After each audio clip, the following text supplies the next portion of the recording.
ਸਤਿ ਸ਼੍ਰੀ ਅਕਾਲ ਜੀ। ਪੰਜਾਬ ਟੂਡੇ ਦੇਖ ਰਹੇ ਦਰਸ਼ਕਾਂ ਦਾ ਇੱਕ ਵਾਰ ਫੇਰ ਸਵਾਗਤ ਹੈ ਸਾਡੇ ਐਕਸਕਲੂਸਿਵ ਸ਼ੋ ਇਨਸਾਈਟਸ ਵਿਦ ਵਿਸ਼ਾਲ ਸੂਦ ਦੇ ਵਿੱਚ। ਆਉਣ ਵਾਲੇ ਵਿਧਾਨ ਸਭਾ ਚੋਣਾਂ ਨੂੰ ਲੈ ਕੇ ਆਏ ਦਿਨ ਸਿਆਸਤੀ ਸਮੀਕਰਨ ਬਦਲ ਰਹੇ ਨੇ। 3 ਮਹੀਨੇ ਪਹਿਲਾਂ ਕੀ ਸੀ, 1 ਮਹੀਨੇ ਪਹਿਲਾਂ ਕੀ ਸੀ ਤੇ ਮੌਜੂਦਾ ਸਥਿਤੀ ਕੀ ਹੈ, ਅੱਜ ਅਸੀਂ ਗੱਲ ਕਰਾਂਗੇ ਇਸੇ ਮੁੱਦੇ ਤੇ। ਸਾਡੇ ਨਾਲ ਮੌਜੂਦ ਨੇ founder and CEO of Punjab today channel Vishal Sood sir. ਸਤਿ ਸ਼੍ਰੀ ਅਕਾਲ। ਸਤਿ ਸ਼੍ਰੀ ਅਕਾਲ ਸਾਡੇ ਸਾਰੇ ਦਰਸ਼ਕਾਂ ਨੂੰ। ਸਰ 3 ਮਹੀਨੇ ਪਹਿਲਾਂ ਜਦੋਂ ਗਵਰਨਮੈਂਟ ਨੇ farm laws 3 farm laws withdraw ਕੀਤੇ ਸੀ, ਉਦੋਂ 32 ਚੋਂ 22 ਜਿਹੜੇ ਪੰਜਾਬ ਫਾਰਮਰ ਯੂਨੀਅਨ ਸੀ ਉਹਨਾਂ ਨੇ ਡਿਸਾਈਡ ਕੀਤਾ ਸੀਗਾ ਕਿ ਵਿਧਾਨ ਸਭਾ ਚੋਣਾਂ 'ਚ ਹਿੱਸਾ ਲੈਣਗੇ। ਕਾਫੀ ਇਨਫਲੂਐਂਸ ਵੀ ਸੀ ਉਸ ਵਕਤ ਸਰ। ਉਸ ਤੋਂ ਬਾਅਦ SKM ਨੇ ਪਾਰਟੀ ਤੋਂ ਦੂਰੀ ਬਣਾ ਲਈ, ਉਹਨਾਂ ਨੇ ਸਮਰਥਨ ਦੇਣ ਤੋਂ ਮਨਾ ਕਰਤਾ। ਹਾਲ ਦੀ ਘੜੀ 'ਚ ਉਹ ਇਨਫਲੂਐਂਸ ਇੰਨਾ ਨਹੀਂ ਹੈ, ਉਹਦੇ ਪਿੱਛੇ ਕੀ ਮੁੱਖ ਕਾਰਨ ਹੋ ਸਕਦਾ ਸਰ? ਦੇਖੋ, ਇੱਕ ਸਾਡੀ ਵਾਈਬ੍ਰੈਂਟ ਡੈਮੋਕ੍ਰੇਸੀ ਹੈ। ਜਦੋਂ ਇਲੈਕਸ਼ਨ ਹੁੰਦੇ ਆ ਹਰ ਮਿੰਟ ਚੀਜ਼ਾਂ ਬਦਲ ਸਕਦੀਆਂ ਨੇ ਜੀ, ਰਾਈਟ। ਹੁਣ basically I don't know why ਲੋਕੀ ਜਿਹੜੇ ਫਾਰਮ ਲੀਡਰਸ ਨੇ ਉਹਨਾਂ ਦਾ ਪੋਲੀਟਿਕਸ 'ਚ ਆਉਣਾ ਜਰਨਲੀ ਇਟ ਵਾਸ ਪਰਸੀਵਡ ਐਸ ਕਿ ਇਹ ਜਿਹੜੀ ਫਾਰਮ ਮੂਵਮੈਂਟ ਹੈ ਉਹਦੇ ਨਾਲ ਅਨਫੇਥਫੁਲਨੈਸ ਹੈ, ਠੀਕ ਹੈ ਨਾ। ਉਹਨਾਂ ਦੀ ਇੱਕ ਫੋਕਸ ਏਰੀਆ ਸੀ, ਉਹਨਾਂ ਦੀ ਇੱਕ specialisation C to protect the interest of farmers. ਹੁਣ ਉਸ ਜੋ ਉਹਨਾਂ ਨੇ ਕੰਮ ਕੀਤਾ, ਰਾਈਟ, ਜੋ ਉਹਨਾਂ ਨੂੰ ਪ੍ਰੋਮੀਨੈਂਸ ਮਿਲੀ ਡਿਊਰਿੰਗ ਦੀ ਫਾਰਮ ਪ੍ਰੋਟੈਸਟ, ਨੇਤਾਵਾਂ ਨੂੰ ਪ੍ਰੋਮੀਨੈਂਸ ਮਿਲੀ, ਲੋਕੀ ਇਹਨੂੰ ਇਸ ਕਰਕੇ ਪਰਸੀਵ ਕਰਦੇ ਪਏ ਨੇ ਕਿ ਇਹ ਉਸ ਪ੍ਰੋਮੀਨੈਂਸ ਜੋ ਮਿਲੀ, ਜੋ ਇਹਨਾਂ ਨੂੰ ਜਿਸ ਕੰਮ ਲਈ ਇਹਨਾਂ ਨੇ ਇੱਕ ਚੁੱਕਿਆ ਸੀ, ਹੁਣ ਉਹਦਾ ਐਡਵਾਂਟੇਜ ਲੈ ਕੇ ਇਹ ਆਪਣਾ ਪੋਲੀਟੀਕਲ ਕਰੀਅਰ ਬਣਾਉਣਾ ਚਾਹੁੰਦੇ ਨੇ। ਅਤੇ ਲੋਕਾਂ ਦੇ ਵਿੱਚ ਇੱਕ ਮਿਸਟਰਸਟ ਹੈ, ਠੀਕ ਹੈ। ਅਤੇ ਹਾਂ, ਆਫ ਕੋਰਸ ਇੱਕ ਪੁਆਇੰਟ ਹੈਗਾ। ਦੂਜਾ, ਉਹਨਾਂ ਦਾ ਉਹ ਪੋਲੀਟੀਕਲ ਐਕਸਪੀਰੀਅੰਸ ਵੀ ਨਹੀਂ ਹੈ। ਜੇ ਕੁਝ ਫਾਰਮ ਲੀਡਰਸ ਦੀ ਮੈਂ ਗੱਲ ਕਰਾਂ, ਉਹਨਾਂ ਨੇ ਪਹਿਲਾਂ ਜੇ 1-2 ਵਾਰੀ ਇਲੈਕਸ਼ਨ ਲੜੇ ਨੇ, they have not bean successful. ਅਤੇ ਐਤਕੀ ਵੀ ਮੈਨੂੰ ਲੱਗਦਾ ਨਹੀਂ ਆ ਕਿ ਉਹ ਕੁਝ ਜ਼ਿਆਦਾਤਰ ਥਾਂ 'ਤੇ ਕੋਈ ਬਹੁਤਾ ਫਰਕ ਪਾ ਪਾਉਣਗੇ। This is my view of it. ਤੁਹਾਨੂੰ ਲੱਗਦਾ ਸਰ ਜੀ ਅਲਾਈਅੰਸ ਹੋ ਜਾਂਦਾ ਆਪਦੇ ਨਾਲ ਤੇ ਬੈਟਰ ਸਿਚੁਏਸ਼ਨ ਹੁੰਦੀ? ਕਿਸ ਬੇਸਿਸ ਤੇ, ਰਾਈਟ, ਦੇਰ ਸ਼ੁੱਡ ਬੀ ਬੇਸਿਸ। ਹੁਣ ਦੱਸਿਆ ਕੀ ਹੁੰਦਾ, ਪੋਲੀਟੀਸ਼ੀਅਨਸ ਆਰ ਵੈਰੀ, ਮੈਂ ਕਹਿੰਦਾ ਕਿ ਉਹਨਾਂ ਦੀਆਂ ਨਾ ਉਹ ਮਹੱਤਵਕਾਂਸ਼ੀ ਲੋਕੀ ਹੁੰਦੇ ਨੇ। ਉਹ ਇਹ ਚਾਹੁੰਦੇ ਨੇ ਕਿ ਬਈ ਦੇ ਸ਼ੁੱਡ ਬੀ ਪ੍ਰੋਮੀਨੈਂਟ। ਹੁਣ ਆਮ ਆਦਮੀ ਪਾਰਟੀ ਜੋ ਇਸ 5 ਸਾਲਾਂ ਤੋਂ ਪਲੈਨਿੰਗ ਕਰਦੀ ਪਈ ਕਿ ਅਸੀਂ ਸਾਰੀ ਥਾਂ ਤੋਂ ਖੜਾ ਕਰਨਾ ਆਪਣੇ ਲੋਕਾਂ ਨੂੰ, how will they make a compromise ਕਿ ਬਈ ਇੰਨੀਆਂ ਸੀਟਾਂ ਇਹਨਾਂ ਨੂੰ ਦਿਓ, ਤੇ ਕਿੱਥੇ ਦਿਓ ਤੇ ਕਿਸ ਬੇਸਿਸ ਤੇ ਦਿਓ। ਉਹਨਾਂ ਦੀ ਵੀ ਕੈਲਕੂਲੇਸ਼ਨਸ ਨੇ ਇਹੋ ਹੀ ਕਿਹਾ ਹੋਏਗਾ ਕਿ ਇਹਨਾਂ ਨੂੰ ਨਾਲ, ਉਹਨਾਂ ਨੇ ਆਫਕੋਰਸ ਜੇ ਡਿਸਕਸ਼ਨ ਹੋਈ ਹੋਏਗੀ, ਸਪੋਰਟ ਦੀ ਹੋ ਸਕਦੀ ਹੈ, ਪਰ ਜਿਹੜੇ ਆਪ ਲੀਡਰਸ ਨੇ ਆਪਣੇ ਏਰੀਆ 'ਚ ਕੰਮ ਕੀਤਾ, ਜੋ ਵੀ ਕੀਤਾ, ਉਹ ਦੇ ਵੁੱਡ ਨਾਟ ਐਗਰੀ। ਅਤੇ ਉਹਨਾਂ ਦਾ ਇੰਟਰਨਲੀ ਆਪਸ ਦੇ ਵਿੱਚ ਹੀ ਫਿਰ ਪਾਰਟੀ 'ਚ ਬ੍ਰੇਕਡਾਊਨ ਹੋਣਾ ਸ਼ੁਰੂ ਹੋ ਜਾਣਾ ਸੀ। ਅਤੇ ਉਹ ਕੋਈ ਸੈਂਸ ਨਹੀਂ ਬਣਦੀ ਸੀ ਆਮ ਆਦਮੀ ਪਾਰਟੀ ਲਈ, ਜਦੋਂ ਉਹਨਾਂ ਨੂੰ ਇੰਨੀ ਵਧੀਆ ਹਰ ਜਿਹੜਾ ਬੇਸਿਕਲੀ ਸਰਵੇ ਹੈ, ਆਫਕੋਰਸ 3 ਮਹੀਨੇ ਪਹਿਲਾਂ ਦਾ ਸਰਵੇ ਅਤੇ ਅੱਜ ਸਰਵੇ ਕਰਵਾਓਗੇ, ਉਹ 'ਚ ਬਹੁਤ ਫਰਕ ਆਏਗਾ। ਮੈਂ ਜੇ ਵੇਖਾਂ 4 ਮੇਜਰ ਪੋਲੀਟੀਕਲ ਫੋਰਸਿਸ ਨੂੰ, ਹਾਲਾਂਕਿ 5ਵਾਂ ਧੜਾ ਵੀ ਆ, ਪਰ ਮੈਂ ਉਹਨੂੰ ਮੇਜਰ ਪੋਲੀਟੀਕਲ ਫੋਰਸ ਇਸੇ ਕਰਕੇ ਕੁਆਂਟੀਫਾਈ ਕਰਦਾ ਪਿਆ। ਜੇ ਮੈਂ ਗੱਲ ਕਰਾਂ ਸ਼੍ਰੋਮਣੀ ਅਕਾਲੀ ਦਲ, ਮੈਂ ਗੱਲ ਕਰਾਂ ਕਾਂਗਰਸ, ਮੈਂ ਗੱਲ ਕਰਾਂ ਆਪਣਾ ਆਮ ਆਦਮੀ ਪਾਰਟੀ ਅਤੇ BJP, ਅਤੇ ਉਹਨਾਂ ਦੇ ਨਾਲ ਆਪਣੇ ਕੈਪਟਨ ਅਮਰਿੰਦਰ ਸਿੰਘ, ਇਹ 4 ਇਕੱਠੇ ਮਿਲ ਕੇ ਲੜ ਰਹੇ ਨੇ। ਅਤੇ ਇਹ 4 ਧੜੇ ਨੇ ਮੇਜਰਲੀ ਜਿਹੜੇ ਜਿਨ੍ਹਾਂ ਵਿੱਚ ਵੋਟਾਂ ਅਤੇ ਸੀਟਾਂ ਡਿਵਾਈਡ ਹੋਣੀਆਂ ਨੇ। ਅੱਜ ਤੋਂ 2 ਦਿਨ ਪਹਿਲਾਂ ਹਮੇਸ਼ਾ ਇਸ ਤਰ੍ਹਾਂ ਹੁੰਦਾ, ਇੱਕ ਬੜਾ ਮੋਮੈਂਟਮ ਬਣਿਆ ਸੀ। ਤੁਸੀਂ 2017 'ਚ ਵੇਖੋ ਤਾਂ ਆਮ ਆਦਮੀ ਪਾਰਟੀ ਦਾ ਇੱਕ ਅਲੱਗ ਹੀ ਲੈਵਲ ਦਾ ਮੋਮੈਂਟਮ ਸੀ, but they ended up with just 20 seats. ਐਤਕੀ ਉਸ ਤਰ੍ਹਾਂ ਦਾ ਮੋਮੈਂਟਮ ਵੀ ਨਹੀਂ ਹੈ। ਹੁਣ ਪਿਛਲੇ ਜੋ ਆਪਾਂ ਨਬਜ਼ ਫੜ ਪਾ ਰਹੇ ਹਾਂ, ਜੋ ਸਾਡੇ ਸਰਵੇ ਅਤੇ ਜੋ ਅਸੀਂ ਆਪਣਾ ਐਨਾਲਿਸਿਸ ਕਰ ਪਾ ਰਹੇ ਹਾਂ, ਅਲਟੀਮੇਟਲੀ ਇਹ ਹੁੰਦਾ ਕਿ ਕੁਆਲਿਟੀ ਜੀ ਆਉਣ ਲੱਗ ਪੈਂਦੀ ਹੈ, ਰਾਈਟ। ਉਹਨਾਂ ਦਾ ਜਿਹੜੀਆਂ ਪਾਰਟੀਆਂ ਪਹਿਲਾਂ ਲੀਡ ਸਨ, ਲੈਟਸ ਸੇ ਕਾਂਗਰਸ ਦੀ, ਜਦੋਂ CM ਚੰਨੀ ਆਏ ਸੀ, ਉਸ ਵੇਲੇ ਜੋ ਪੀਕ 'ਤੇ ਇੱਕ ਮੋਮੈਂਟਮ ਜਿਹਾ ਬਣਨਾ ਸ਼ੁਰੂ ਹੋਇਆ ਸੀ, ਚੰਨੀ ਕਰੇ ਮਸਲੇ ਹੱਲ, ਉਹ ਫਿੱਕਾ ਪੈਣਾ ਸ਼ੁਰੂ ਹੋ ਜਾਂਦਾ। ਆਮ ਆਦਮੀ ਪਾਰਟੀ ਦਾ ਮੋਮੈਂਟਮ ਫਿੱਕਾ ਪੈ ਰਿਹਾ। ਸ਼੍ਰੋਮਣੀ ਅਕਾਲੀ ਦਲ ਨੇ ਮੋਮੈਂਟਮ ਫੜਨਾ ਹੁਣ ਸ਼ੁਰੂ ਕੀਤਾ ਹੈ। ਹੁਣ ਕਿਹੜਾ ਸਹੀ ਟਾਈਮ 'ਤੇ ਪੀਕ ਕਰਦਾ, ਉਹ ਬੜੀ ਜ਼ਰੂਰੀ ਚੀਜ਼ ਹੁੰਦੀ ਹੈ। BJP ਦੇ ਵਿੱਚ ਵੀ ਇੱਕ ਨਵਾਂ ਉਤਸ਼ਾਹ ਆਉਣਾ ਸ਼ੁਰੂ ਹੋਇਆ ਹੈ। ਉਹ ਨਰਿੰਦਰ ਮੋਦੀ ਜੀ ਵੀ ਇੱਥੇ ਆ ਰਹੇ ਨੇ, CM ਹਿਮਾਚਲ ਤੁਸੀਂ ਵੇਖ ਹੀ ਰਹੇ ਹੋ, ਕੱਲ੍ਹ ਦੇ ਇੱਥੇ ਆ ਕੇ ਪ੍ਰਚਾਰ ਕਰ ਰਹੇ ਨੇ, ਸੇ ਉਹ ਵੀ ਮੋਮੈਂਟਮ ਗੇਨ ਕਰ ਰਹੇ ਨੇ। ਅਤੇ ਹੁਣ ਇੱਕ ਕਾਫੀ ਇੱਕ ਨਾ ਬੈਲੈਂਸ ਦੀ ਅਪਰੋਚ ਹੈ। ਮੈਂ ਹਜੇ ਵੀ ਸ਼ਾਇਦ ਨੰਬਰ ਆਫ ਸੀਟਸ 'ਚ ਆਮ ਆਦਮੀ ਪਾਰਟੀ ਜਾਂ Congress might become number 1 party, ਅਤੇ ਅੱਜ ਦੀ ਡੇਟ 'ਚ ਅਕਾਲੀ ਪਾਰਟੀ ਵੀ ਸ਼ਾਇਦ ਇੱਕ ਸਿਗਨੀਫਿਕੈਂਟ ਨੰਬਰ ਆਫ ਸੀਟਸ ਲੈ ਕੇ ਉਹਨਾਂ ਦੇ ਬਰਾਬਰ ਹੀ ਹੋਵੇ, ਹੈ ਨਾ। ਅਤੇ ਇਹ ਸਾਰੀਆਂ ਨਾ ਚੀਜ਼ਾਂ 'ਚ ਇੱਕ ਇਕੁਐਲਿਟੀ ਜੀ ਆਉਂਦੀ ਜਾ ਰਹੀ ਹੈ। ਪਹਿਲਾਂ ਇੱਕ ਦਿਨ ਮੋਮੈਂਟਮ, ਨਰੇਟਿਵ ਚੇਂਜ ਹੁੰਦੇ ਜਾ ਰਹੇ ਨੇ। ਸੋ ਇਹ ਆਪਾਂ ਜੇ ਲਿਸਟ ਵੀ ਕਰੀਏ ਕਿ ਵੀ ਕੀ ਮੇਜਰ ਚੀਜ਼ਾਂ ਹੋਈਆਂ ਡਿਊਰਿੰਗ ਦੀ ਜਿਹੜਾ ਆਪਾਂ ਟਾਈਮ ਪੀਰੀਅਡ ਪੋਲੀਟਿਕਸ ਨੂੰ ਕਵਰ ਕਰਨ ਦਾ, ਆਪਣੇ ਇਲੈਕਸ਼ਨ ਕਵਰ ਕਰਨ ਦਾ। ਵੇਖੋ, ਇੱਕ ਤਾਂ ਆਫਕੋਰਸ ਫਾਰਮ ਲਾਜ਼ ਰਿਪੀਲ ਹੋਏ, ਕੈਪਟਨ ਅਮਰਿੰਦਰ ਸਿੰਘ ਦੀ ਜਗ੍ਹਾ ਉਦੋਂ ਹੀ ਬਿਗੁਲ ਵੱਜ ਗਿਆ ਸੀ ਵੈਸੇ ਇਲੈਕਸ਼ਨ ਦਾ, ਥੋੜ੍ਹੀ ਪੁਰਾਣੀ ਗੱਲ ਹੈ। ਆਪਣੇ ਕੈਪਟਨ ਅਮਰਿੰਦਰ ਸਿੰਘ ਜੀ ਦਾ ਰੈਜ਼ਿਗਨੇਸ਼ਨ ਲਿੱਤਾ ਗਿਆ, ਉਹਨਾਂ ਨੇ ਪਾਰਟੀ ਛੱਡੀ, ਨਵੀਂ ਪਾਰਟੀ ਬਣਾਈ, ਸੀਐਮ ਚੰਨੀ ਬਣੇ। ਸਿੱਧੂ ਨੇ ਕਾਫੀ ਉਸ ਚੀਜ਼ ਨੂੰ ਅਪੋਜ਼ ਕੀਤਾ, ਪਹਿਲਾਂ ਬੇਸਿਕਲੀ ਕੈਪਟਨ ਅਮਰਿੰਦਰ ਸਿੰਘ ਨੂੰ, ਉਸ ਤੋਂ ਬਾਅਦ ਉਹਨਾਂ ਦੀ ਜੋ ਵੀ ਉਹ ਅਟੈਕ ਕਰਦੇ ਰਹੇ ਆਪਣੀ ਪਾਰਟੀ ਤੇ, ਉਹਦੇ ਨਾਲ ਜੋ ਵੀ ਡਿਸਟਰਬੈਂਸ ਕ੍ਰੀਏਟ ਹੋਈਆਂ। ਫਿਰ ਉਸ ਤੋਂ ਬਾਅਦ ਸੀਐਮ ਅਨਾਉਂਸ ਹੋਏ ਆਪਣੇ ਆਮ ਆਦਮੀ ਪਾਰਟੀ ਦੇ। ਹੁਣ ਕੀ ਲੋਕਾਂ 'ਚ ਇਹ ਬੜੀ ਸੋਚਣ ਵਾਲੀ ਗੱਲ ਹੈ ਕਿ ਇੱਕ ਸੀਐਮ ਫੇਸ ਅਨਾਉਂਸ ਕਰਨ ਦਾ ਮਤਲਬ ਇਹ ਹੁੰਦਾ ਇੱਕ ਕਲੈਰਿਟੀ ਦੇਣਾ ਤੇ ਲੋਕਾਂ 'ਚ ਇੱਕ ਜੋਸ਼ ਪੈਦਾ ਕਰਨਾ, ਰਾਈਟ? ਕਿ ਭਗਵੰਤ ਮਾਨ ਜੀ ਦੇ ਨਾਮ ਅਨਾਉਂਸ ਹੋਣ ਨਾਲ ਕਿ ਸਡਨਲੀ ਆਮ ਆਦਮੀ ਪਾਰਟੀ ਦਾ ਕੈਡਰ ਹੋਰ ਜ਼ਿਆਦਾ ਜੋਸ਼ 'ਚ ਆਇਆ ਕਿ ਨਹੀਂ ਆਇਆ, that is something which is very doubtful. ਠੀਕ ਹੈ ਨਾ? ਪਹਿਲਾਂ ਤਾਂ ਕੇਜਰੀਵਾਲ ਜੀ ਦੇ ਨਾਮ ਤੇ ਹੀ ਸਾਰਾ ਪ੍ਰਚਾਰ ਜਾਂਦਾ ਕਿ ਕੇਜਰੀਵਾਲ ਜੀ ਨੂੰ ਮੌਕਾ ਦਿਓ, ਹੈ ਨਾ? ਤੇ ਉਹਨਾਂ ਨੇ ਸੋਚਿਆ ਹੋਣਾ ਕਿ ਬਈ ਇਸ ਚੀਜ਼ ਨੂੰ ਸਮਝਾ ਪਾਉਣਾ ਲੋਕਾਂ ਨੂੰ ਕਿ ਕੇਜਰੀਵਾਲ ਕਿਵੇਂ ਚਲਾਏਗਾ ਇੱਥੇ, ਇਟ ਵਿਲ ਬੀ ਡਿਫਿਕਲਟ। ਫਿਰ ਮੇਜਰ ਇੰਸੀਡੈਂਟਸ ਇਹ ਹੋਇਆ ਕਿ ਜਦੋਂ ਆਪਣੇ ਪ੍ਰਧਾਨ ਮੰਤਰੀ ਜੀ ਨੇ ਇੱਥੇ ਆਉਣਾ ਸੀ, that was the talk of the entire nation if not globe for some time, ਜੋ ਸਿਕਿਉਰਿਟੀ ਬ੍ਰੀਚ ਜਾਂ ਉਹਨਾਂ ਨੂੰ ਰੋਕਿਆ ਗਿਆ, ਉਹ ਆਪਣੇ ਆਪ 'ਚ ਮਸਲਾ ਬਣਿਆ। ਉਸ ਤੋਂ ਬਾਅਦ ਸੀਐਮ ਚੰਨੀ ਦੇ ਭਤੀਜੇ ਦੇ ਘਰ ਰੇਡ ਹੋਈ, ਕੈਸ਼ ਨਿਕਲਿਆ, ਉਹਨਾਂ ਨੂੰ ਜੇਲ੍ਹ ਹੋਈ ਹੈ, ਰਾਈਟ? ਇੰਨੀ ਦੇਰ ਦੇ ਵਿੱਚ ਮਜੀਠੀਆ ਜੀ ਤੇ ਆਪਣੇ ਜਿਹੜੇ ਸਿੱਧੂ ਸਾਹਿਬ ਨੇ, ਉਹਨਾਂ ਦੀ ਆਪਸ 'ਚ ਟਸਲ ਸ਼ੁਰੂ ਹੋ ਗਈ। ਉਹਨਾਂ ਨੇ ਚੈਲੰਜ ਕਰਕੇ ਫਿਰ ਥੋੜ੍ਹੀ ਦੇਰ ਤੱਕ ਤੇ Amritsar eastern became talk of the state, town ਤਾਂ ਨਹੀਂ ਕਹੂੰਗਾ, talk of the entire state, ਹੈ ਨਾ? ਉਹ ਇੱਕ ਮੇਜਰ ਸੈਂਟਰ ਆਫ ਬਣ ਗਿਆ। ਤੇ ਮੁੱਦੇ ਫਿਰ ਬੇਅਦਬੀ ਦੀ ਮੁੱਦੇ ਹੋਏ, ਸਿੱਖ ਰਿਲੀਜੀਅਸ ਪਲੇਸਿਸ 'ਤੇ ਵੀ ਤੇ ਹਿੰਦੂ ਰਿਲੀਜੀਅਸ ਪਲੇਸਿਸ 'ਤੇ ਵੀ। ਤੇ ਇਸ ਤਰ੍ਹਾਂ ਕੁਛ ਨਾ ਕੁਛ ਚੀਜ਼ਾਂ ਜਦੋਂ ਇਲੈਕਸ਼ਨ ਹੁੰਦਾ, ਇੱਕ ਮੇਜਰ ਇੰਸੀਡੈਂਟਸ ਉੱਧਰ ਰਹਿੰਦੇ, ਉਹ ਬਹਾਵ ਨੂੰ, ਫਲੋ ਨੂੰ ਚੇਂਜ ਕਰਦੇ ਨੇ, ਹੈ ਨਾ? ਤੇ ਰਿਲੀਜਨ ਨੂੰ, ਹੁਣ ਬਾਬਾ ਰਾਮ ਰਹੀਮ ਰਿਲੀਜ਼ ਹੋਏ, ਹੈ ਨਾ? ਉਹ ਇੱਕ ਅੱਜ ਦੀ ਡੇਟ 'ਚ ਚਰਚਾ ਦਾ ਇਸ਼ੂ ਬਣੀ ਕਿ ਪੰਜਾਬ ਇਲੈਕਸ਼ਨ ਸੇ ਕੀ ਇੰਪੈਕਟ ਪਾਏਗਾ। ਮੰਨਿਆ ਜਾਂਦਾ ਕਿ ਉਹ ਮਾਲਵਾ ਰੀਜਨ ਦੇ ਵਿੱਚ ਰਫਲੀ 67-69 ਸੀਟਾਂ ਨੇ, ਉਹਨਾਂ 'ਚੋਂ ਕਾਫੀ ਸੀਟਾਂ 'ਤੇ ਉਹਨਾਂ ਦਾ ਇਨਫਲੂਐਂਸ ਹੈ। ਹੁਣ ਉਹ ਲੋਕੀ ਕਿੰਨਾ ਸੁਣਨਗੇ, ਉਹ ਕਮੇਟੀ ਦੇ ਉੱਤੇ ਉਹਨਾਂ ਦਾ ਕਿੰਨਾ ਕੰਟਰੋਲ ਰਹਿ ਗਿਆ, ਹੈ ਨਾ? ਤੇ ਦੇਖੋ, ਰਿਲੀਜਨ ਦਾ ਯੂਜ਼ ਪੋਲੀਟਿਕਸ 'ਚ ਇੱਕ ਆਪਣੇ ਆਪ 'ਚ ਸਾਡੀ ਸਟੇਟ ਦੇ ਲਈ ਇੱਕ ਮੇਜਰ ਮਸਲਾ ਹੈ। ਕਦੇ ਰਿਲੀਜਨ, ਕਦੀ ਕਾਸਟ ਸਿਸਟਮ, ਇਸ ਚੀਜ਼ ਤੋਂ ਸਾਨੂੰ ਬਚਣ ਦੀ ਵੀ ਲੋੜ ਹੈ। ਇੱਕ ਬੜੀ ਪੁਰਾਣੀ ਗ੍ਰੀਕ ਫਿਲੋਸਫਰ ਨੇ ਕਿਹਾ, ਮੈਨੂੰ ਨਾਮ ਨਹੀਂ ਯਾਦ ਆ ਰਿਹਾ, ਮੈਂ ਉਹਦਾ ਪੰਜਾਬੀ 'ਚ ਤਜਰਬਾ ਟਰਾਂਸਲੇਸ਼ਨ ਸਾਰਿਆਂ ਨੂੰ ਦੱਸਣਾ ਚਾਹੂੰਗਾ ਕਿ for a common man religion is true. ਆਮ ਆਦਮੀ ਲਈ ਰਿਲੀਜਨ ਸੱਚ ਹੈ, ਸਮਝਦਾਰ ਬੰਦੇ ਲਈ ਰਿਲੀਜਨ ਜ਼ਿਆਦਾ ਇੰਪੋਰਟੈਂਟ ਨਹੀਂ ਹੈ, ਤੇ ਪੋਲੀਟੀਸ਼ੀਅਨ ਲਈ ਰਿਲੀਜਨ ਯੂਜ਼ਫੁਲ ਹੈ। ਇਹ ਸਾਡੇ ਸਾਰੇ ਨੇਤਾ ਸਮਝਦੇ ਨੇ, ਉਹਨਾਂ ਨੂੰ ਪਤਾ ਰਿਲੀਜਨ ਇਜ਼ ਯੂਜ਼ਫੁਲ, ਕਿਉਂਕਿ ਆਮ ਬੰਦੇ, ਹਰ ਬੰਦੇ ਦੀ ਇੱਕ ਵੋਟ ਹੈ, ਠੀਕ ਹੈ ਨਾ? ਇਹਨਾਂ ਦਿਨਾਂ 'ਚ ਤਾਂ ਸਾਡੇ ਵਰਗੇ ਆਮ ਬੰਦਿਆਂ ਦੀ ਵੈਲਿਊ ਪੈਂਦੀ ਹੈ। ਤੇ ਉਹਨਾਂ ਨੂੰ ਪਤਾ ਕਿ ਆਪਾਂ ਆਪਣੀ ਰੱਬ ਦੀ ਕਈ ਚੀਜ਼ ਨੂੰ ਸੱਚ ਮੰਨਦੇ ਹਾਂ, ਹੈ ਨਾ? ਤੇ ਉਸੇ ਚੀਜ਼ ਦਾ ਉਹ ਐਡਵਾਂਟੇਜ ਲੈਂਦੇ ਨੇ, ਭਾਵੇਂ ਰਿਲੀਜੀਅਸ ਗੁਰੂ ਹੋਣ, ਰਾਈਟ, ਭਾਵੇਂ ਉਹ ਸਾਡੇ ਧਰਮ ਹੋਣ, ਉਸ ਦੇ ਬੇਸਿਸ 'ਤੇ ਇਹ ਸਾਰੀਆਂ ਚੀਜ਼ਾਂ ਹੁੰਦੀਆਂ ਨੇ। ਇੱਕ ਇੰਪੋਰਟੈਂਟ ਚੀਜ਼ ਮੈਂ ਦੱਸਣੀ ਭੁੱਲ ਗਿਆ, ਅਗੇਨ ਧਰਮ ਨਾਲ ਰਿਲੇਟਡ ਚੀਜ਼ ਹੈ। ਜਦੋਂ ਹੁਣੀ ਥੋੜ੍ਹੇ ਦਿਨ ਪਹਿਲਾਂ ਆਪਣੇ ਜਾਖੜ ਸਾਹਿਬ ਨੇ ਐਕਟਿਵ ਪੋਲੀਟਿਕਸ ਤੋਂ ਰਿਟਾਇਰਮੈਂਟ ਲਿੱਤੀ, ਅਜੇ ਤੱਕ ਪਾਰਟੀ ਨਹੀਂ ਛੱਡੀ, but you never know what will happen. ਉਹਨਾਂ ਦੇ ਲਈ ਲੋਕਾਂ 'ਚ ਰਿਸਪੈਕਟ ਬਹੁਤ ਵਧੀ ਹੈ ਉਹਨਾਂ ਦੀ ਇੰਟਰਵਿਊਜ਼ ਤੋਂ ਬਾਅਦ। ਇਹ ਵੀ ਪਤਾ ਲੱਗਾ ਕਿ 42 MLA ਉਹਨਾਂ ਦੀ ਸਪੋਰਟ ਸਨ, ਬਟ ਕਾਂਗਰਸ ਹਾਈ ਕਮਾਨ ਨੇ ਜੋ ਡਿਸੀਜਨ ਲਿੱਤਾ ਉਹ ਹੀ ਫਾਈਨਲ ਹੈ। ਇਹ ਵੀ MLAs ਨੇ ਕਿਹਾ ਹੀ ਹੋਇਆ ਸੀ, ਹੈ ਨਾ? ਤੇ ਉਹ ਇੱਕ ਕਾਈਂਡ ਆਫ ਇੱਕ ਕੁਐਸਚਨਿੰਗ ਹੈ ਕਿ ਬਈ ਡਿਸੀਜਨ ਕਿੱਥੇ ਲਿੱਤੇ ਜਾਣਗੇ। ਫਿਰ ਉਸ ਤੋਂ ਬਾਅਦ ਉਹਨਾਂ ਦੀਆਂ ਜੋ ਇੰਟਰਵਿਊਜ਼ ਆਈਆਂ, ਰਾਈਟ, ਉਹਨਾਂ ਨੇ ਦੱਸਿਆ, ਉਹਨਾਂ ਨੇ ਆਪਣੀ ਇੰਟਰਵਿਊ 'ਚ ਕਾਈਂਡ ਆਫ ਅਸੈਪਟ ਕੀਤਾ ਹੈ ਕਿ ਉਹਨਾਂ ਨੇ ਵੀ ਉੱਤੇ ਹਾਈ ਕਮਾਨ ਨੂੰ ਦੱਸਿਆ, ਉਹਨਾਂ ਨੇ ਆਪਣੇ CM ਨੂੰ ਵੀ ਦੱਸਿਆ ਕਿ ਇਹ ਜਿਹੜੀ ਰੇਤ ਮਾਫੀਆ ਸਾਰਾ ਚੱਲਦਾ ਪਿਆ ਸੀ।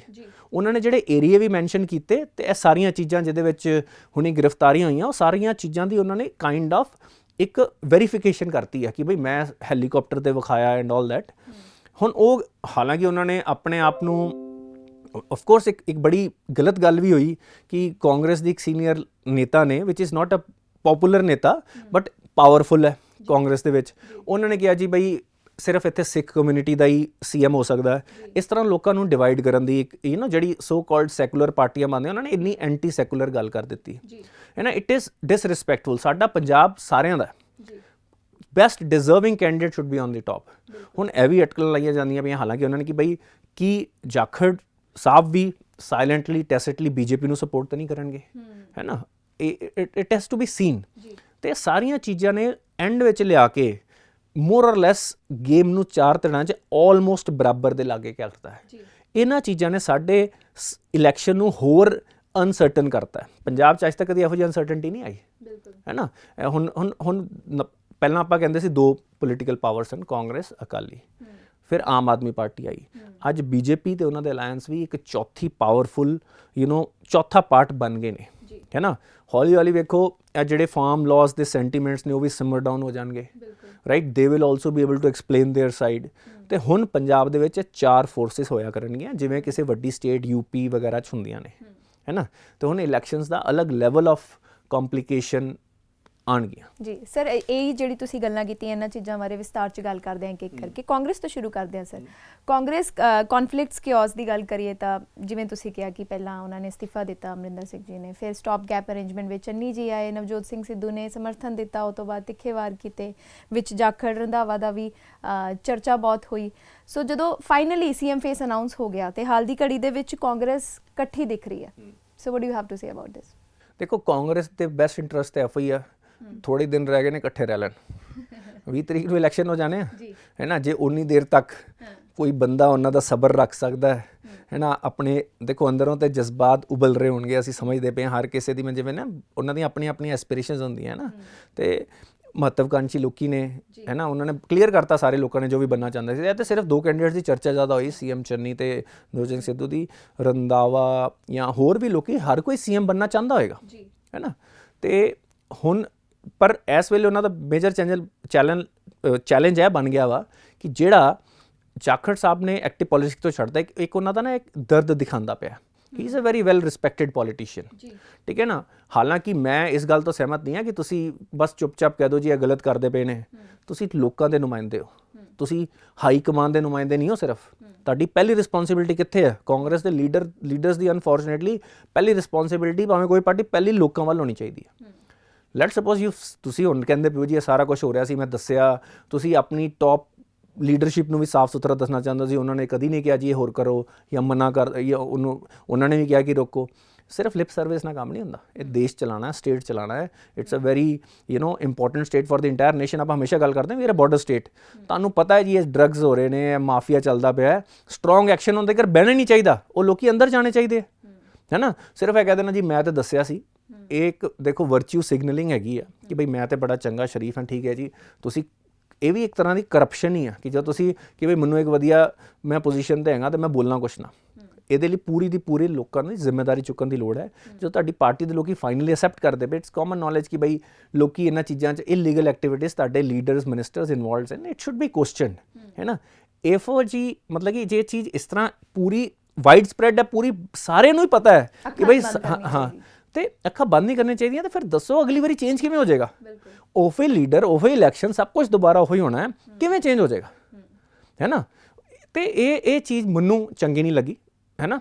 ਹਾਲਾਂਕਿ ਇਹ ਉਹਨਾਂ ਦਾ ਦਰਦ ਬਿਲਕੁਲ ਠੀਕ ਹੈ ਕਿ he come across as a very clean person, right. ਤੇ ਉਹਨਾਂ ਨੂੰ ਇਹ ਬੋਲ ਕੇ ਕਿ ਤੁਸੀਂ ਇੱਕ ਪਰਟੀਕੂਲਰ ਰਿਲੀਜਨ ਤੋਂ ਇਸ ਕਰਕੇ you don't deserve to lead Punjab, ਇਹ ਤਾਂ ਬਹੁਤ ਹੀ ਗਲਤ ਗੱਲ ਹੈ। ਇਹ ਸਾਡੀ ਇੱਥੋਂ ਦੀ ਵੀ 38% ਪੋਪੂਲੇਸ਼ਨ ਹਿੰਦੂ ਪੋਪੂਲੇਸ਼ਨ ਹੈ। You are hurting the sentiments, it is not a wise thing to say. ਇਹ ਤਾਂ ਤੁਸੀਂ ਆਪਣੇ ਵਿਰੋਧੀਆਂ ਨੂੰ ਹੀ ਤਗੜਾ ਕਰਦੇ ਪਏ ਹੋ, ਮੈਂ ਤਾਂ ਇਹ ਕਹੂੰਗਾ, ਹੈ ਨਾ। ਤੇ ਇਹ ਸਾਰੇ ਚੈਲੰਜਸ ਕਾਂਗਰਸ ਲਈ ਲੈਣਗੇ। ਹੁਣ ਜੇ ਇਹ ਪੀਸ ਕੱਲ੍ਹ ਨੂੰ ਕੁਛ ਨਹੀਂ ਪਤਾ ਕਾਂਗਰਸ ਦੇ ਲੀਡਰਸ ਦਾ, ਕੱਲ੍ਹ ਨੂੰ ਕੀ ਕਹਿ ਦੇਣ, ਕੀ ਉਹਨਾਂ ਨੂੰ ਸਮਝ ਆਵੇ। ਹੁਣ ਉਹਨਾਂ ਦੇ ਆਪਣੇ ਮੇਜਰ ਲੀਡਰਸ ਦੀਆਂ ਸੀਟਾਂ ਖਤਰੇ 'ਚ ਨੇ। ਕੋਈ ਇਹੋ ਜਿਹਾ ਉਹਨਾਂ ਦਾ ਲੀਡਰ ਨਹੀਂ ਹੈ ਜਿਹੜਾ ਕਹਿ ਦੇ ਕਿ ਵੀ ਗਰੰਟਿਡ ਹੈ ਮੇਰੀ ਸੀਟ, ਹੈ ਨਾ। ਕੋਈ ਅਨਨੋਨ ਐਂਟੀਟੀਜ਼ ਉਹਨਾਂ ਦੇ ਵਿੱਚ ਹੀ, ਅਨਨੋਨ ਇਨ ਦੀ ਸੈਂਸ ਕਿ ਬਈ ਜਿਹੜੇ ਮੇਜਰ ਲੀਡਰਸ ਨੇ ਆਪਣੇ ਏਰੀਆ ਸਟਰੋਂਗ ਹੋਣ, ਵਧੀਆ ਕੰਮ ਕੀਤਾ ਹੋਵੇ, ਪਰ ਉਹਨਾਂ ਦਾ ਕੋਈ ਮੇਜਰ ਲੀਡਰ ਨਹੀਂ ਹੈ ਕਹਿ ਸਕਦਾ ਕਿ ਬਈ ਮੈਂ ਤਾਂ ਜਿੱਤਿਆ ਪਿਆ। 2 ਥਾਂ ਤੋਂ ਜੇ ਸੀਐਮ ਨੂੰ ਲੜਨ ਦੀ ਲੋੜ ਪੈ ਰਹੀ ਹੈ, ਉਹ ਤਾਂ ਮੈਸੇਜ ਆਫ ਕੋਰਸ ਅਲੱਗ ਵੀ ਹੋ ਸਕਦਾ। ਤੇ ਜੇ ਨਵਜੋਤ ਸਿੰਘ ਸਿੱਧੂ ਜੀ ਦੀ ਵੀ ਸੀਟ ਦੇ ਉੱਤੇ ਬਹੁਤ ਵੱਡਾ ਚੈਲੰਜ ਆਇਆ ਖੜਾ ਹੈ, ਉਹਨਾਂ ਦੀ ਵੀ ਵਿਕਟਰੀ ਗਰੰਟਿਡ ਨਹੀਂ ਰਹਿ ਗਈ ਹੈ। ਤੇ ਉਸ ਤੋਂ ਆਪਾਂ ਪਹਿਲਾਂ ਵੀ ਇੱਕ ਵਾਰੀ ਗੱਲ ਕੀਤੀ ਸੀ, ਅੰਦਰੋਂ ਹੀ ਬੜੇ ਲੋਕੀ ਉਹਨਾਂ ਤੋਂ ਸੜੇ ਪਏ ਨੇ, ਜਿਹੜੇ ਚਾਹੁੰਦੇ ਨੇ ਕਿ ਬਈ let's teach him a lesson, ਇਹਨੂੰ ਥੋੜੀ ਹਿਊਮਿਲਿਟੀ ਸਿਖਾਈ ਜਾਵੇ, ਹੈ ਨਾ। ਤੇ ਉਹ ਇੱਕ ਚੀਜ਼ ਉਹਨਾਂ ਦੇ ਲਈ। ਦੂਜਾ, ਤੁਸੀਂ ਗਰਾਊਂਡ ਤੇ ਜੇ ਕੰਮ ਕੀਤਾ ਹੋਏਗਾ, ਲੀਡਰ 4 ਜੋ ਮਰਜ਼ੀ ਚੱਲਣ, ਲੋਕਾਂ ਨੇ ਤੁਹਾਨੂੰ ਵੋਟ ਦੇਣੀ ਆ। ਉਹ ਤੁਹਾਡਾ ਇੱਕ ਰੈਫਰੈਂਡਮ ਹੋ ਜਾਣਾ ਕਿ ਤੁਸੀਂ ਆਪਣੇ ਅੰਮ੍ਰਿਤਸਰ ਈਸਟ 'ਚ ਕਿੰਨਾ ਕੁ ਕੰਮ ਕੀਤਾ, ਲੋਕੀ ਤੁਹਾਡੇ ਤੋਂ ਕਿੰਨੇ ਕੁ ਖੁਸ਼ ਨੇ, ਹੈ ਨਾ। ਤੇ ਬਾਕੀ ਲੀਡਰ ਜੋ ਟੀਵੀ ਤੇ ਬਾਰ-ਬਾਰ ਬੋਲਦਾ, ਲੋਕੀ ਵੀ ਦੇਖੋ ਜਰਨਲੀ ਲੋਕੀ ਚੰਗੇ ਹੁੰਦੇ ਨੇ। ਦੇ ਮਾਈਟ ਬੀ ਵੀਕ, ਦੇ ਮਾਈਟ ਨਾਟ ਬੀ ਕਰੇਜੀਅਸ, ਸੋਸਾਇਟੀ ਦੇ ਹਿਸਾਬ ਨਾਲ ਐਡਜਸਟ ਕਰਕੇ ਥੋੜੀ ਬਹੁਤ ਕਰਨ, but generally people want to have a good leader and they appreciate good people। ਉਹ ਵੀ ਤੁਹਾਡੀਆਂ ਸਾਰਿਆਂ ਦੀਆਂ ਗੱਲਾਂ ਸੁਣਦੇ ਪਏ ਨੇ। ਬਸ ਹੁਣ ਮੈਂ ਚਾਹੁੰਦਾ ਕਿ ਸਾਡੇ ਸਟੇਟ ਦੇ ਲੋਕੀ ਰਿਲੀਜਨ ਨੂੰ ਛੱਡ ਕੇ, ਕਾਸਟ ਨੂੰ ਛੱਡ ਕੇ, ਠੀਕ ਹੈ ਨਾ, ਰੀਅਲ ਚੀਜ਼ਾਂ ਤੇ ਫੋਕਸ ਕਰਨ। ਇੱਕ ਆਪਣੇ ਬੱਚਿਆਂ ਦੇ ਫਿਊਚਰ ਤੇ ਫੋਕਸ ਕਰਨ, ਉਹਨਾਂ ਦੀ ਹੈਲਥ ਤੇ ਫੋਕਸ ਕਰਨ, ਸਾਡੀ ਇਕਨੋਮਿਕ ਗਰੋਥ ਤੇ ਫੋਕਸ ਕਰਨ। ਜੀ, ਚੰਗੇ ਵਿਜ਼ਨ ਨਾਲ। ਸਰ, ਇਸੇ ਦੌਰਾਨ ਬਿਕਰਮ ਸਿੰਘ ਮਜੀਠੀਆ ਹਰ ਸਿਨੈਰੀਓ 'ਚ ਚਰਚਾ 'ਚ ਰਹੇ ਆਪਣੀ STF ਰਿਪੋਰਟ ਕਰਕੇ। ਪਹਿਲਾਂ ਪੂਰਾ ਮਾਹੌਲ ਵਿਰੋਧੀਆਂ ਨੇ ਬਣਾਇਆ ਕਿ STF ਰਿਪੋਰਟ ਪਬਲਿਕ ਕਰਨਗੇ, ਕਾਫੀ ਦਿਨ ਰਾਤ DGP ਵੀ ਚੇਂਜ ਹੋਏ ਤੇ ਬਹੁਤ ਆਰੋਪ ਵੀ ਲਗਾਏ ਗਏ। ਉਸ ਤੋਂ ਬਾਅਦ ਅਮਰਿੰਦਰ ਨੇ ਵੀ ਪੱਖ ਲਿਆ ਸੀਗਾ ਇਹ ਕਹਿ ਕੇ ਕਿ ਇਹ ਕੇਸ ਨਹੀਂ ਸੀ ਬਣਦਾ। ਤੇ ਸਰ, ਇਹ ਸਭ ਹੋਣ ਤੋਂ ਬਾਅਦ ਮਜੀਠੀਆ ਨੇ ਚੈਲੰਜ ਕੀਤਾ ਨਵਜੋਤ ਸਿੰਘ ਸਿੱਧੂ ਨੇ, ਉਹਨਾਂ ਨੇ ਚੈਲੰਜ ਐਕਸੈਪਟ ਵੀ ਕੀਤਾ ਨਵਜੋਤ ਸਿੰਘ ਸਿੱਧੂ ਦਾ, ਉਹਨਾਂ ਨੇ ਆਪਣੀ ਸੀਟ ਵੀ ਦੂਜੀ ਛੱਡਤੀ। ਬਿਲਕੁਲ। ਦੇਖੋ, he has come out stronger. ਉਹਨਾਂ ਦਾ ਕੱਦ ਅਕਾਲੀ ਦਲ 'ਚ ਵੀ ਵਧਿਆ ਐਜ਼ ਅ ਲੀਡਰ। ਪਹਿਲਾਂ he was seen just as a relative, ਬਹੁਤ ਕਲੋਜ਼ ਰਿਲੇਟਿਵ ਸੀ, ਇਸ ਕਰਕੇ ਉਹਨਾਂ ਨੂੰ, ਬਟ ਉਹਨਾਂ ਦਾ ਹੁਣ ਨਾ ਕੱਦ ਬਹੁਤ ਵਧਿਆ ਹੈ। ਇਹ ਸਾਰੀ ਜਿਹੜੀ ਵੀ ਚੀਜ਼ਾਂ ਹੋਈਆਂ ਨੇ, ਹੈ ਨਾ, ਇਹਦਾ ਫਿਊਚਰ ਤੇ ਕੀ ਇੰਪੈਕਟ ਆਏਗਾ ਉਹ ਡਿਫਰੈਂਟ ਗੱਲ ਹੈ, but he has also come across. ਪਹਿਲਾਂ ਨਾਮ ਤੇ ਸੀ ਉਹਨਾਂ ਦਾ because he was a cabinet minister, he was family member of the leadership of Akali Dal. ਪਰ ਇਹ ਚੈਲੰਜਸ ਦੇ ਨਾਲ ਜੋ ਫਿਰ ਉਹਨਾਂ ਨੂੰ ਬੇਲ ਮਿਲੀ ਕਾਫੀ ਹੱਦ ਤੱਕ, ਬਿਕੋਜ਼ ਜੋ ਧਾਰਾਵਾਂ ਲੱਗੀਆਂ ਸੀ ਉਹ 'ਚ ਬੇਲ ਤਾਈਓ ਮਿਲਦੀ ਹੈ ਜੇ lot of doubts have been created. ਉਸ ਤੋਂ ਬਾਅਦ ਉਹਨੂੰ ਇਲੈਕਸ਼ਨ ਲੜ ਰਹੇ ਨੇ, he is very confident, he is a powerhouse in that region, ਉਸੇ ਰੀਜਨ ਦੇ ਨੇ, ਹੈ ਨਾ। ਮਜੀਠਾ ਤੇ ਅੰਮ੍ਰਿਤਸਰ ਈਸਟ ਕੋਈ ਬਹੁਤ ਦੂਰ ਨਹੀਂ ਨੇ, ਹੈ ਨਾ। So he is a powerhouse over there. ਤੇ ਉਹ ਇੱਕ ਉਹਨਾਂ ਦੀ ਇੱਕ ਕੌਨਫੀਡੈਂਸ ਹੀ ਦਿਖਾਉਂਦਾ, ਸਰਵੇ ਕੀਤੇ ਹੋਣਗੇ ਕਿ ਉਹ ਆਪ ਉਹਨਾਂ ਨੇ ਆਪਣਾ ਮਜੀਠਾ ਇਲਾਕਾ ਜੋ ਹੈ ਉੱਥੋਂ ਸੀਟ ਨਹੀਂ ਲੜਦੇ ਪਏ ਤੇ ਅੰਮ੍ਰਿਤਸਰ ਈਸਟ ਤੋਂ ਲੜਦੇ ਪਏ ਆ, ਤੇ ਇਹ ਉਹਨਾਂ ਦਾ ਕੌਨਫੀਡੈਂਸ ਦਿਖਾਉਂਦਾ ਹੈ। ਤੇ ਬੇਸਿਕਲੀ ਇਸ ਇਨਸੀਡੈਂਟ ਨੇ ਕੀ ਕੀਤਾ, ਸਮਹਾਓ ਅਕਾਲੀ ਦਲ ਵਾਜ਼ not part of the narrative. ਜੋ ਗੱਲਾਂ ਬਾਤਾਂ ਹੋ ਰਹੀਆਂ ਸੀ ਉਹ 'ਚ ਨਾ ਕਾਂਗਰਸ ਦੇ ਆਪਸੀ ਮਸਲੇ, ਆਮ ਆਦਮੀ ਪਾਰਟੀ ਨਾਲ ਡਿਸਕਸ਼ਨ, ਇਹੋ ਹੀ ਆ ਰਿਹਾ ਸੀ, ਤੇ ਸ਼੍ਰੋਮਣੀ ਅਕਾਲੀ ਦਲ ਕਿਤੇ ਪਿੱਛੇ ਰਹਿ ਰਿਹਾ ਸੀ। ਇਸ ਇਨਸੀਡੈਂਸ ਨੇ ਸ਼੍ਰੋਮਣੀ ਅਕਾਲੀ ਦਲ ਨੂੰ ਮੋਮੈਂਟਮ ਦਿੱਤਾ, ਉਹਨਾਂ ਨੂੰ ਮੇਨ ਡਿਸਕਸ਼ਨ ਦਾ ਪਾਰਟ ਬਣਾਇਆ, ਰਾਈਟ। ਤੇ ਜੋ ਮੋਮੈਂਟਮ ਹੁਣ ਉਹ ਗੇਨ ਕਰਦੇ ਪਏ ਨੇ, it is thank to this incident. ਇੱਕ ਉਹਨਾਂ ਦੇ ਉੱਤੇ ਇੱਕ ਐਂਡ ਦੇ ਪਲੇਡ ਇਟ ਵੈਰੀ ਵੈਲ। ਜੋ ਉਹਨਾਂ ਨੇ ਇਨਫੋਰਮੇਸ਼ਨ ਦਿਖਾਈ, ਪੁਰਾਣੀਆਂ ਫੋਟੋਆਂ ਦਿਖਾਈਆਂ, ਆਈ ਥਿੰਕ ਦੇ ਪਲੇਡ ਇਟ ਵੈਰੀ ਵੈਲ, ਤੇ ਹੁਣ ਉਹ ਲੋਕਾਂ ਦੀ ਰਡਾਰ 'ਚ ਫਿਰ ਤੋਂ ਆ ਗਏ ਨੇ।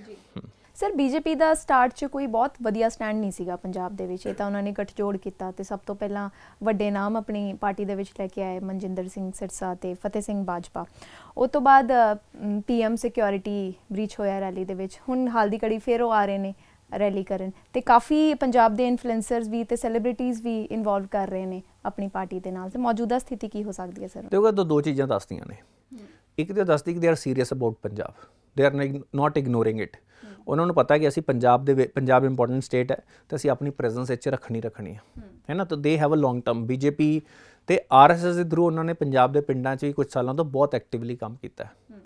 ਇਹ ਫਾਰਮ ਲਾਜ਼ ਵਾਲਾ ਜਿਹੜਾ ਇਸ਼ੂ ਹੋਇਆ, ਉਹਦੇ 'ਚ ਉਹਨਾਂ ਦੇ ਉਸ ਮੋਮੈਂਟਮ ਨੂੰ ਧੱਕਾ ਲੱਗਾ, ਹੈ ਨਾ। ਬਟ ਮੈਨੂੰ ਜਿਹੜੇ BJP ਹੈ ਤੇ ਜਿਹੜੇ ਉਹਨਾਂ ਦਾ ਸਪੋਰਟ ਬੇਸ ਹੈ, ਥੋੜ੍ਹਾ ਜਿਹਾ ਸਾਇਲੈਂਟ ਟਾਈਪ ਹੈ ਨਾ।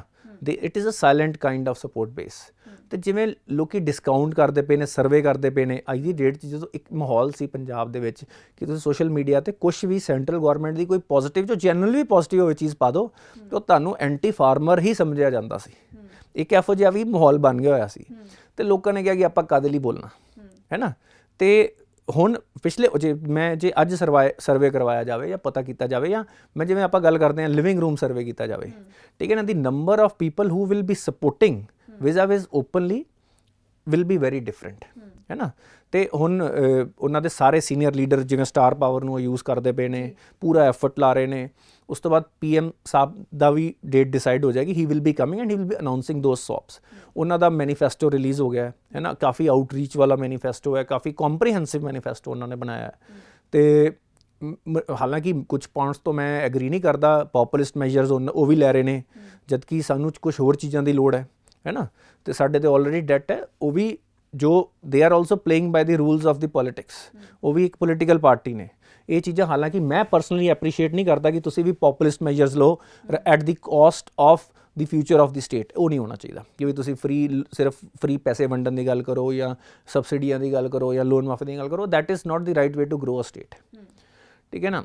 ਤੇ ਇਹ ਪਿਛਲੇ ਕੁਝ ਟਾਈਮ ਦੇ ਵਿੱਚ, ਤੇ ਹੁਣ PM ਮੋਦੀ ਸਾਹਿਬ ਦੇ ਆਉਣ ਤੋਂ ਬਾਅਦ ਮੈਨੂੰ ਲੱਗਦਾ ਹੈ ਕਿ ਇੱਕ ਹੋਰ ਡਿਸਕਸ਼ਨ ਦੀ ਲੋੜ ਹੈ ਕਿ ਉਹਦਾ ਕੀ ਇੰਪੈਕਟ ਆਇਆ, ਉਹਦੇ ਕੀ ਨਰੇਟਿਵ ਬਣਿਆ, ਉਹਦੇ ਕਾਊਂਟਰ ਨਰੇਟਿਵ। ਹੁਣ ਪ੍ਰੈਕਟੀਕਲੀ ਕੀ ਹੋਏਗਾ, ਉਹ ਜੋ ਕੁਝ ਬੋਲਣਗੇ ਉਹਦੇ ਕਾਊਂਟਰ ਨਰੇਟਿਵ ਲਈ ਓਪੋਜੀਸ਼ਨ ਪਾਰਟੀਆਂ ਵੀ ਤਿਆਰ ਹੋਣਗੀਆਂ ਕਿ ਉਹਨੂੰ ਫੇਲੀਅਰ ਬਣਾਉਣ ਦੀ ਕੋਸ਼ਿਸ਼ ਕੀਤਾ ਜਾਵੇ, ਤੇ ਹੁਣ ਜਿਵੇਂ ਪਠਾਨਕੋਟ ਵਰਗਾ ਰੀਜਨ ਹੈ, ਉਹ ਵਾਲੇ ਰੀਜਨ 'ਚ BJP has a strong support, ਤੇ ਉਹ ਬਾਰਡਰ ਏਰੀਆ 'ਚ ਜਾ ਕੇ ਕਿੰਨਾ ਕੁ ਕੰਮ ਕਰ ਪਾਉਂਦੇ ਨੇ, ਕੀ ਚੀਜ਼ਾਂ ਕਰ ਪਾਉਂਦੇ ਨੇ, ਉਸ 'ਤੇ ਡਿਪੈਂਡ ਕਰੇਗਾ ਕਿ ਬਈ ਹਾਲਾਂਕਿ they will not be the biggest party, they will be a minorly significant party, but ਉਹ ਇਹ ਹੈਗੇ ਤੇ ਉਹ ਸੀਰੀਅਸ ਨੇ, ਆ ਸਮਝ ਆ ਗਿਆ ਕਿ ਉਹ ਪੂਰਾ ਜ਼ੋਰ ਲਾ ਰਹੇ ਨੇ।